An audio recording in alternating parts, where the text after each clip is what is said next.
मी मधुरा तुमचं मनापासून स्वागत करते। या कार्यक्रमात आपण आरोग्य विषयक सल्ला तज्ञ डॉक्टरांकडून जाणून घेत असतो आणि आज आपण मणके विकारांवरती चर्चा करणार आहोत।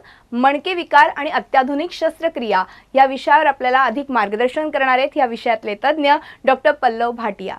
विषयाकडे वळण्यापूर्वी मी डॉक्टर भाटिया यांचं आमच्या स्टुडिओमध्ये स्वागत करते। नमस्कार डॉक्टर। नमस्कार डॉक्टर भाटिया यांची थोडक्यात ओळख सांगायची झाल्यास डॉक्टर भाटिया हे सुप्रसिद्ध मणके विकार तज्ञ आहेत आणि पुण्यातील लोकमान्य हॉस्पिटलमध्ये ते आपली सेवा देतात। मणक्यांची शस्त्रक्रिया ही तशी जोखमीची शस्त्रक्रिया मानली जाते, मात्र डॉक्टर भाटिया यांनी आतापर्यंत 5000पेक्षाही अधिक रुग्णांवरती मणक्यांच्या यशस्वी शस्त्रक्रिया केल्यात। डॉक्टर भाटिया हे स्पाइन सर्जरीमध्ये अतिशय तरबेज आहेत, कौशल्यपूर्ण अशी आपली भूमिका नेहमीच बजावत असतात।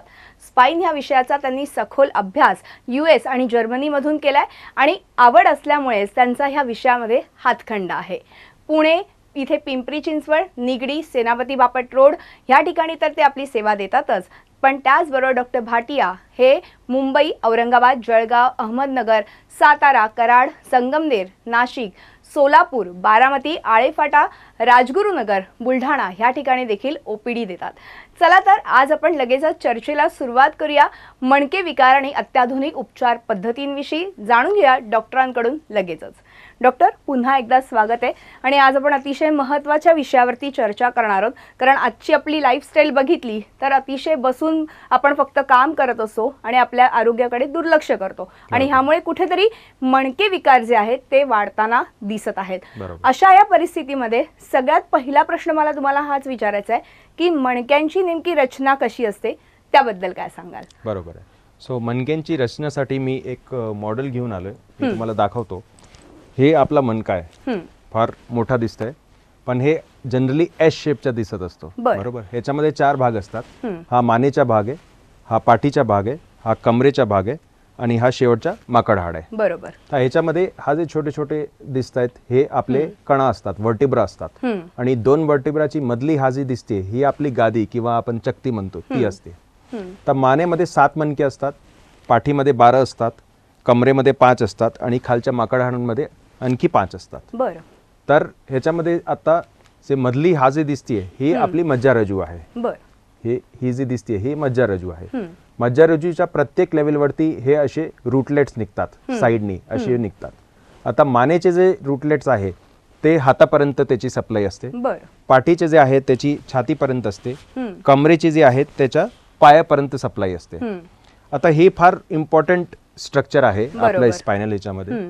तर मज्जारज्जूमध्ये कुठेही ताण बसला, कुठेही कंप्रेशन आला, कुठेही मणके कुठेही दबली गेली मज्जारज्जू, तर त्याचे आपले हातापायावर परिणाम होतात। तर हे आपण पुढे बघू की काय परिणाम होतो, त्याचे काय आजार असतात आणि मग त्याची काय ट्रीटमेंट असते। बरोबर। आत्ताच डॉक्टर तुम्ही जसं म्हणालात तसं की वेगवेगळे आजार बळावताना दिसतात आणि ते आजार प्रामुख्याने आपण कुठले आहेत त्याबद्दल तर आपण चर्चा करणारच आहोत। तर त्याचबद्दल मला विचारायचे की साधारणतः मणके विकार हे कोणते असतात आणि त्याच्या किती वेदना होत असतात त्याबद्दल अगदी थोडक्यात काय सांगाल? मी तुम्हाला आधी सांगतो की हे कोणते पेशंट्स मध्ये हे असं दिसतात। बरोबर आहे। सो 4 टाईपचे लोकांमध्ये हे आजार असतात मेनली। एक तर श्रमिक लोक, जे लोक जास्ती वाकून जास्ती जड काम करत असतात, जसं शेती वर्गाचे लोक, तर त्याच्यामध्ये जास्ती आपण वाकून काम केलं तर मणक्यांची जी गादी असते त्याच्यावरती जास्ती लोड पडत असतो आणि ते गादींची आणि मणक्यांची झिजण्याची प्रक्रिया वाढते, तर त्यामुळे त्यांना आजार जास्ती असतो। दुसरे असतात ज्यांच्या फक्त बैठकच काम असतो, ज्याचा IT वर्गाचे लोक असतात, त्यांच्या कंटिन्यू बसून बसून त्यांची गादींची झीज वाढते आणि त्यामुळे गादींचे आजार पण वाढतात। तिसरे असतात ज्यांची ड्रायव्हिंग खूप असते रोजची। तुम्ही ऐकलं असेल की आता 20-20 किलोमीटर 30-30 किलोमीटरची रोजची ड्रायव्हिंग असते आणि स्पेशली जर तुम्ही हे 2 चाकीच्या वाहनावर 2 व्हीलरवर तुम्ही हे ड्रायव्हिंग करत असता तर त्यामुळे गादीवरती एक्स्ट्रा लोड येऊन त्याची झीज पण वाढते। चौथा आहे आपली खाण्याची पद्धत। आपली आता तुम्हाला माहिती आहे बर्गर, पिझ्झा हे सगळं ह्यांचं प्रमाण वाढलंय, त्यामुळे ओबेसिटी वाढली आहे। बरोबर। त्यामुळे मणक्यांच्या ह्याच्यावर लोड वाढतो, आणखी अशा टाईपच्या लोकांना पण जास्ती त्रास असतो। तर मेनली आपले जे आजार असतात त्याचे आता मी तुम्हाला सिम्पटम्स सांगतो, काय लक्षण असतात की ज्याच्याने तुम्ही ठरवू शकतात की हे मणक्यांचे आजार आहेत। तर आता त्याला आपण कॅटेगराईज करू, एक मानेचे आजार आणि एक कमरेचे आजार, जे मोस्टली 90% लोकांना त्याचेच आजार असतात. बरोबर बरोबर. तर पहिला टप्पा असतो की जागेवर दुखणं. आता तुम्हाला समजा मानेचा आजार असेल तर ते जागेवर म्हणजे मानेच्या एका ठिकाणी तुम्हाला त्रास होईल, सुरुवात अशी होईल. पण हळूहळू जर त्याच्या नसांवरती दाब पडला, समजा तुमची गादी सरकली, नसांवरती त्याचा दाब पडला, तर हळूहळू हे आजार वाढून वाढून तुमच्या हातापर्यंत जाईल. हातापर्यंत पण जाऊ शकतो, डोक्यापर्यंत पण जाऊ शकतो, पाठीच्या खालच्या मणक्यापर्यंत सुद्धा जाऊ शकतो आणि कधी कधी छातीपर्यंत सुद्धा जाऊ शकतो. मग ते आपल्याला काय वाटतो, समजा डावीकडचा आजार असेल, समजा डावीकडची नस दबली आहे, तर त्यामुळे आपल्याला काय वाटतो, छातीपर्यंत गेलं की हार्ट अटॅक आलाय किंवा हृदयाचे काही त्रास झालाय. पण मानेच्या त्रासांमुळे सेम आपल्याला हृदयापर्यंत आणि हातापर्यंत त्याचा त्रास होऊ शकतो. बरेचसे पेशंट माझ्याकडे येतात की सगळ्या हृदयाचे डॉक्टरना दाखवून त्याचे सगळे रिपोर्ट्स नील असून आणि मग माझ्याकडे येतात. तर हे गोष्टी मला सांगायची की हे आजार मानेमुळे सुद्धा तुम्हाला हृदयापर्यंत आणि हातापर्यंत त्याचा आजार होऊ शकतो. इनिशियली आपल्याला फक्त पेन म्हणजे दुखतं तिथे, पण हळूहळू जेव्हा हे आजार वाढतो तेव्हा हाताला मुंग्या येणे, हात बधीरपणे किंवा हाताची ताकद कमी होणे, हे सगळे प्रॉब्लेम सुद्धा होतात. तसंच जर कमरेचा आजार झाला तर कमरेपासून पूर्ण पायापर्यंत वेदना जाणे, पायाची ताकद कमी होणे, पायाला मुंग्या येणे. काही काही लोकांना एक सिम्पटम असतो ज्याला आपण म्हणतो न्यूरोजेनिक क्लॉडिकेशन, म्हणजे थोडा चालल्यानंतर त्यांचे दोन्ही पाय असा बधीर होऊन जातात आणि त्यांना कुठेतरी बसावा लागतो. तर हे पण मणक्याची नस दबल्यामुळे हे प्रॉब्लेम्स होतात. आणखी आपल्याला चक्कर येऊ शकतात, चालताना असं तोल जाणे किंवा लघवी किंवा स्टूलच्या प्रॉब्लेम होणे, हे पण मणक्यांच्या आजारामुळे होऊ शकतात. बरोबर. म्हणजे अशी विविध खरं तर या मणक्यांच्या आजारांचे आपण काय म्हणूया पार्ट आहेत असं म्हणायला हरकत नाही. म्हणजे बऱ्याचदा आपल्याला काहीतरी वेगळं जाणवत असतं, मात्र हा आजार मणक्यांशी पण रिलेटेड असू शकतो. पण त्याचबरोबर आता हे झाले तुम्ही वेगवेगळी लक्षणं सांगितली किंवा विकार सांगितले, मात्र साधारणपणे कारणं काय असतात ह्या मागची, मणक्यांचे विकार होण्यामागची, त्याबद्दल काय सांगा? हा बरोबर आहे. सो मणक्यांचे आजार बरेच टाईपचे असतात. तर त्याच्यामध्ये पहिला आणि मुख्यतम आजार आहे स्नायूंचा दुखणं. आता तुम्ही समजा काही वेट उचलला, त्याच्यानंतर तुमची स्नायू वीक झाली तर स्नायूवरती लोड आल्यामुळे स्पाझममुळे तिथे दुखतो. तर हा जो आजार आहे तो एक 4-5 दिवसाचा आजार असतो. तुम्ही गोळ्या घेतली, फिजिओथेरपी घेतली की हे बरे होऊन जातात. दुसरे असतात मणक्यांचे हाडांची जॉईंटचे आजार. आता जसं आपले मोठे मोठे गुडघ्याचे जॉईंट असतो बरोबर, तसंच मणक्यांमध्ये छोटे छोटे जॉईंट असतात ज्याला आपण म्हणतो फेसेट जॉईंट. त्याच्यामध्ये आजार झाला, आता ते आजार बसण्यामुळे पण होऊ शकतो, वाकण्यामुळे पण होऊ शकतो. तर तिथे जर जॉईंट खराब झाला तर त्यामुळे तिथून वेदना निर्माण होतात आणि तिथे आपल्याला त्रास होतो. तो त्रास आपल्याला पाया किंवा हातापर्यंत सुद्धा जाऊ शकतो. त्याच्यासाठी एक खूप सुंदर ट्रीटमेंट आहे फेसेट जॉईंट ब्लॉक, म्हणजे एक इंजेक्शन, एक टाईपचा इंजेक्शन असतो.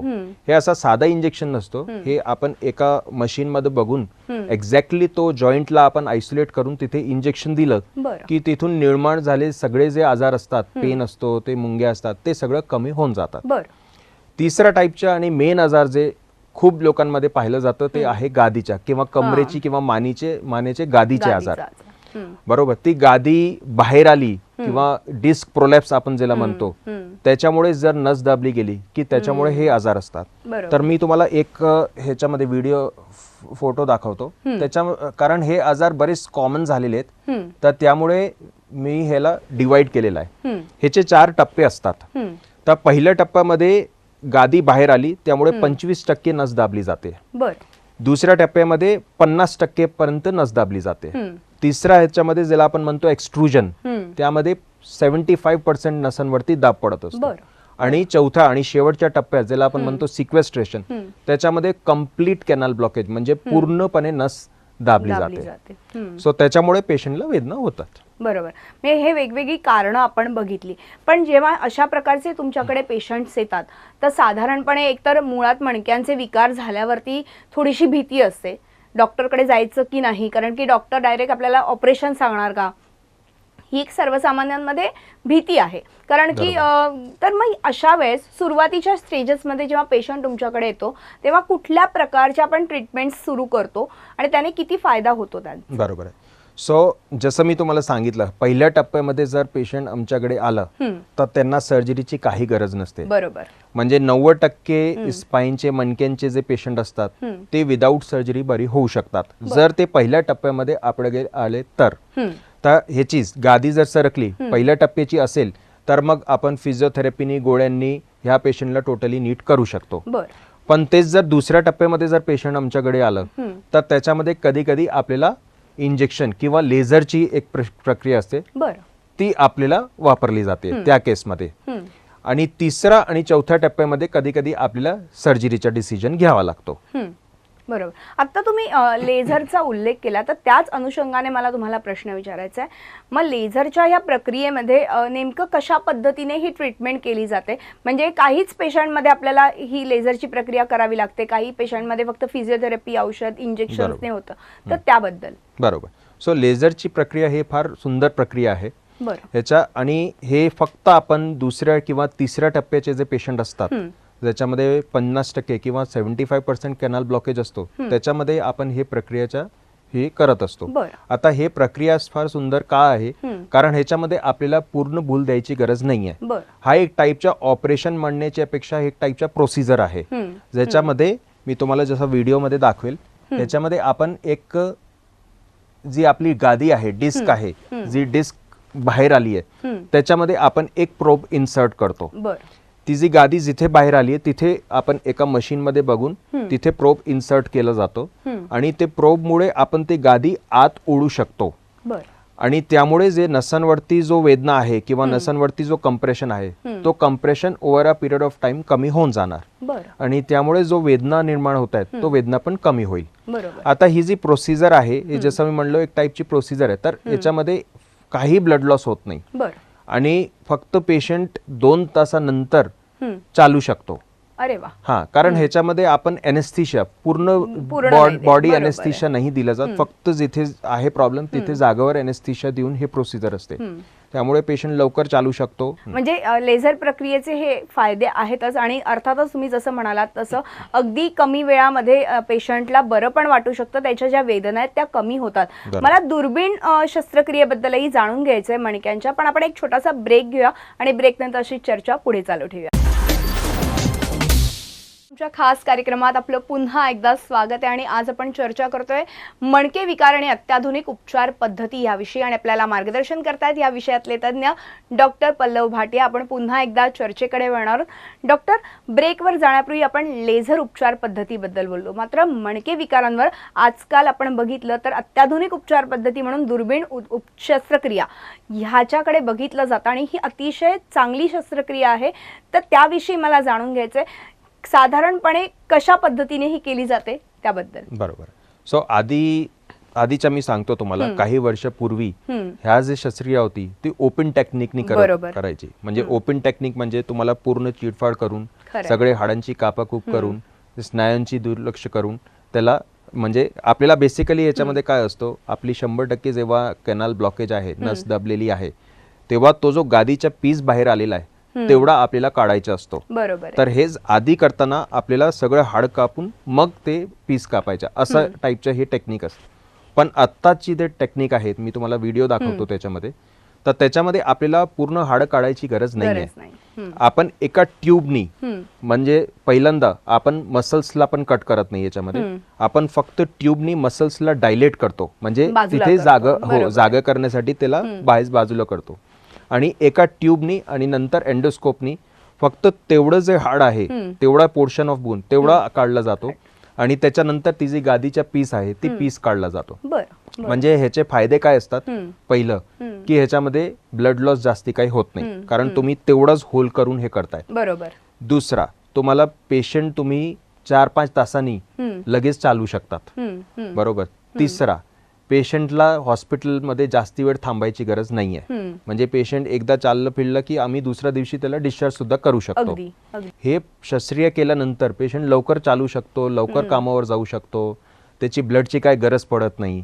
त्यामुळे हे सगळे त्याचे फायदे आहेत. अगदी. आणि हे फार कारण कॉमन झालंय, त्यामुळे हे मी जेव्हा पेशंटला 100% नसांवर ब्लॉकेज असेल तर हे शस्त्रक्रिया करायला काही हरकत येत नाही. म्हणजे अगदीच पेशंटला फारच वेदना होत आहेत आणि त्यांना डॉक्टरांनी सल्ला दिलाय की ऑपरेशन शिवाय तुमच्याकडे पर्याय नाहीये, तर नक्कीच आपण ह्या शस्त्रक्रियेकडे वळू शकतो आणि अत्याधुनिक शस्त्रक्रिया आहे. आणि ह्या सगळ्या शस्त्रक्रिया तुम्हाला लोकमान्य हॉस्पिटल ह्या ठिकाणी उपलब्ध आहेत. खाली दिलेल्या नंबरवरती तुम्हाला संपर्क साधायचा आहे. योग्य डॉक्टरांचा सल्ला घ्या, कारण मणके विकारांकडे बऱ्याचदा दुर्लक्ष केलं जातं. मात्र या मणके विकारांमध्ये सुद्धा अनेक असे आजार आहेत, त्याबद्दल मला डॉक्टरांकडनं जाणून घ्यायचं. डॉक्टर काय सांगाल? बरोबर. आता हे झाले आपले गादीचे आजार. येस. आता ह्याच्या पुढे असतात मणक्यांचे आजार. हो. म्हणजे मणका सरकलेला असतो, मणक्यामध्ये Slip disc इन्फेक्शन झालं असतं. बरोबर आहे. तर हे असे टाईपचे आजार सुद्धा आता आपण मॅनेज करू शकतो. बरोबर. इनिशियली काही वर्षांपूर्वी त्याचे काही ट्रीटमेंट नसायची, पण आता आपण त्यालाही ट्रीट करू शकतो आणि मेन म्हणजे दुर्बीणद्वाराच त्याला आपण ट्रीट करू शकतो. आता जेव्हा मणका सरकलेला असतो, जसा मी ह्याच्यामध्ये दाखवतोय की हा आता आपण बघतोय की मणका सरकलेला आहे, तर हा मणका सरकलेला असतो तेव्हा आपल्याला मणक्याला सरळ करावा लागतो. त्याला जागेवर घेण्यासाठी आपल्याला त्याच्यामध्ये स्क्रूज टाकावे लागतात. तर हे स्क्रू सुद्धा आता आपण नवीन पद्धतीने फक्त दुर्बीणद्वारा आपण टाकू शकतो. जसं मी तुम्हाला दाखवतोय याच्यामध्ये हा तुम्हाला एक होल दिसतोय, तर थ्रू आपण तो स्क्रू आपण टाकू शकतो आणि तो मणका आपण सरळ करू शकतो. तर त्याच्यानंतरच्या मी तुम्हाला एका पेशंटचा व्हिडिओ दाखवतो की आता ही जी पेशंट आहे ती बघा ती कशी चालतीये, एकदम वाकडी चालते. बरोबर. ह्याच्या पूर्ण एक मणका सरकला होता. बरोबर. आणि त्यांना चालताना किती त्रास होतोय ते दिसतच आहे आपल्याला. बरोबर. आणि त्याची आपण दुर्बीणद्वारा सर्जरी केलेली. ह्याच्यामध्ये आपण स्क्रू सुद्धा दुर्बीणद्वाराच टाकलेले आहेत. आणि हे आपण नंतरच्या आपण त्यांच्या हे बघू. आता हे जस्ट हॉस्पिटलाइज आहे, त्यांना घरी सोडलेलं नाहीये. हे हॉस्पिटलाइज आपण बघतोय की हे व्यवस्थित चालतीये, त्याला चालताना काही त्रास होत नाहीये.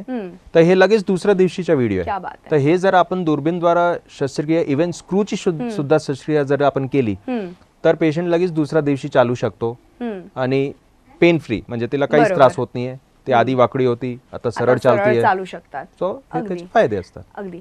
अजून एक महत्त्वाचा प्रश्न म्हणजे तरुणांना मणके विकारांपेक्षाही जास्त उतार वयात हे मणके विकार जास्त बळावताना दिसतात. तर अशा या उतार वयातील मणके विकार नेमके कोणते आहेत आणि त्यावरती आपण काय नेमके उपचार करू शकतो त्याबद्दल काय सांगाल? बरोबर.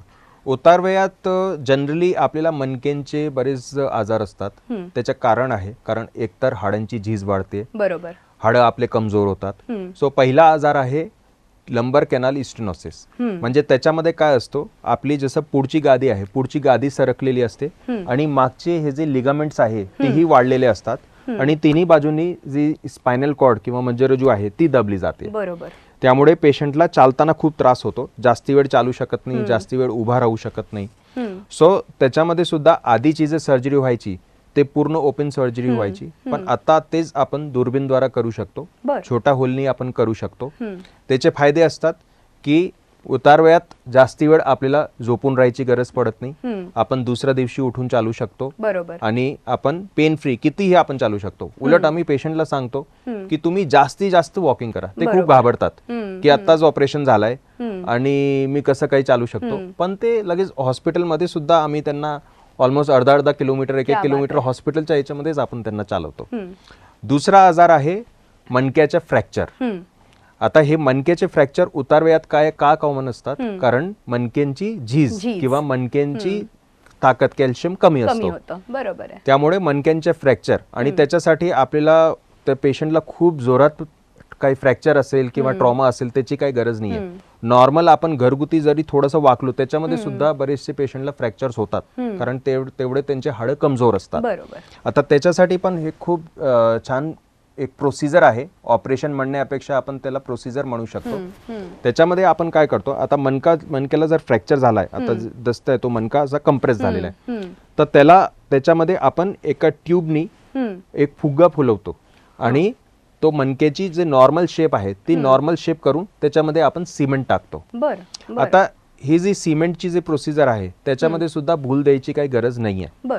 आपण अंडर लोकल एनेस्थेशिया ही प्रोसिजर करू शकतो आणि त्याचे फायदे काय आहेत की पेशंट लगेच 2 तासांनी चालू शकतो. क्या बात आहे. मी तुम्हाला एक व्हिडिओ दाखवतो, याच्यामध्ये पेशंटला तुम्ही पाहू शकतात की आता हा पेशंटला मणक्याचा फ्रॅक्चर आहे आणि ते कुठेही पडले नाहीयेत, कुठेही त्यांना काही इजा झाली नाही, फक्त घरगुती थोडासा काम करताना त्यांना हे फ्रॅक्चर झाला, कारण त्यांचे मणके हाडं खूप कमजोर झाले होते. बरोबर. आता त्यांना उठताना किती त्रास होतोय ते आपण पाहू शकतो. उठू शकत नाही, बसू शकत नाहीये, असे टाईपचे पेशंट असतात. आणि त्यांना आपण हे सिमेंटची प्रोसिजर केलेली. आता आपण पुढचं हे पाहूयात. हे बघा, ते इझिली उठू शकतात, मूव्ह अराउंड होऊ शकतात. आणि हे प्रोसिजर झालं त्या दिवशीचाच व्हिडिओ आहे. क्या बात आहे. म्हणजे लगेच प्रोसिजर ते बघा, तुम्ही काही उठू शकतात, तासांमध्ये काही ते तासांमध्ये ते उठतात आणि चालतात.